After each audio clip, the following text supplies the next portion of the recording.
এবং আমরা ছাত্রদল, ঢাকা বিশ্ববিদ্যালয়ের যে সকল নেতৃবৃন্দ রয়েছে, কেন্দ্রীয় সংসদ বলেন, পুরো বাংলাদেশের সকল নেতৃবৃন্দ আমরা বিরোধী মত এবং তাদের যে মত প্রকাশের স্বাধীনতা তার প্রতি আমাদের শতভাগ সমর্থন রয়েছে। আমরা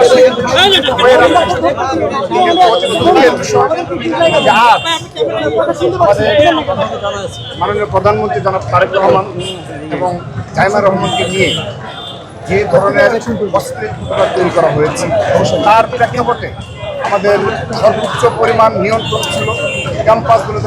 ঢাকা বিশ্ববিদ্যালয়ে আমরা অত্যন্ত সৌহার্দ্যপূর্ণ পরিবেশে আইনানুগ ব্যবস্থা গ্রহণের জন্য ঢাকা বিশ্ববিদ্যালয়ের বিপ্লবী সাধারণ সম্পাদক নাইজুল শিপন তিনি এসএম হলে দীর্ঘক্ষণ অবস্থান করে তিনি যে বিশ্ববিদ্যালয়ের প্রস্তুতি সেটা মেনে তিনি প্রবেশ করার আবেদন করেছেন। কিন্তু তৎক্ষণাৎ আমাদের ঢাকা বিশ্ববিদ্যালয়ের সংগ্রামী সভাপতি গণেশ চন্দ্র সাহস তিনি শাহবাগ থানায় এসে পরিস্থিতি নিয়ন্ত্রণ করার চেষ্টা করেছে। কিন্তু এখানে কে বা কারা ফেসবুকে পোস্ট দিয়ে বলেছে যে শাহবাগে আসুন, মানে এক্সপ্লয়েটেড, এবং তারা নাম না বলছে যে আহত হয়েছে, আমি তার নামটা বলতে চাচ্ছি না। তারপর তারা 4 থেকে 5 জন এইরকম একটা পরিস্থিতি যেখানে সর্বোচ্চ নেতৃত্ব নিয়ে এদের নির্বাচ মানে ভোটকার দেওয়ার পর তারা 3 থেকে 4 জন মাত্র ইচ্ছাকৃতভাবে এখানে আসার ফলে এই পরিস্থিতি হয়েছে। আমরা তাদেরকে বলেছি যে তোমরা ছোট কোনো ঘটনা ঘটলে আমাদের দ্বারস্থ হও, ছাত্রদল কেন্দ্রীয় সংসদের আমাদের প্রেসিডেন্ট সেক্রেটারি বলেন, ঢাকা বিশ্ববিদ্যালয়ের প্রেসিডেন্ট সেক্রেটারি বলেন এবং অপর নেতৃবৃন্দের দ্বারস্থ হও।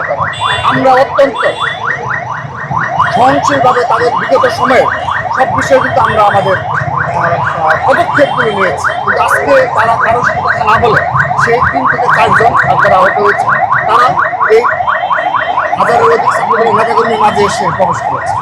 তখন আমাদের ঢাকা বিশ্ববিদ্যালয়ের সভাপতি ছিলেন, তিনি যথাসাধ্য চেষ্টা করেছেন কিন্তু একাকান্ত করতে পারেননি। পরবর্তী আমাদের সাধারণ সম্পাদক এসে পরিস্থিতি দুজনে মিলে এবং অপর নেতৃবৃন্দ মিলে পরিস্থিতি নিয়ন্ত্রণে নিয়েছে, শান্ত করেছে এবং পুলিশও নিয়ন্ত্রণ নিয়েছে।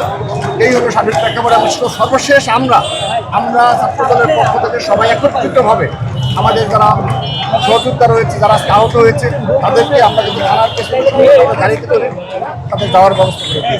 আমাদের বিএনপি একটি নবনির্বাচিত গণতান্ত্রিক সরকারের যাত্রা শুরু হয়েছে, আমাদের মাত্র 2 মাস অতিবাহিত হয়েছে। এই নতুন সরকারের সূচনা লগ্নে বাংলাদেশের একজন সাধারণ শিক্ষার্থীকে বিশ্বাস করবে যে আমরা ইচ্ছাকৃতভাবে এই সময় অস্থিতিশীল করব, এটা কেউ বিশ্বাস করবে। যেহেতু আমি তাদেরকে এরকম মিথ্যা অপবাদ এবং প্রপাগান্ডামূলক রাজনীতি বের হয়ে আজকে যে পরিস্থিতি ক্রিয়েট হয়েছে সেই পরিস্থিতি দেখুন, আমরা যারা ফেসবুক বিরুদ্ধে লড়াই সংগ্রামে ছিলাম তাদের আজকে হৃদয় রক্তকরণ হচ্ছে। আমাদের মাঝে এত বিভেদ, এর মূল হলো এই যুক্তরাষ্ট্র, এর মূল হলো সোশ্যাল মিডিয়ায় যে অব্যাহত প্রপাগান্ডা। আপনি দেখেন চট্টগ্রাম সিটি কলেজে যে ঘটনা ঘটলো সেটা ছিল গুপ্ত শব্দ তৈরি, আর এখানে ঘটলো সোশ্যাল মিডিয়া ফটোগ্রাফি। আমরা বারবার বলে আসছি এই বিষয় সমাধান না করলে তাদেরকে বলেছি, তারাও আজকে কথা দিয়ে গেছে যে সোশ্যাল মিডিয়া বিষয় এবং এই গুপ্ত রাজনীতি তারা দেখবে।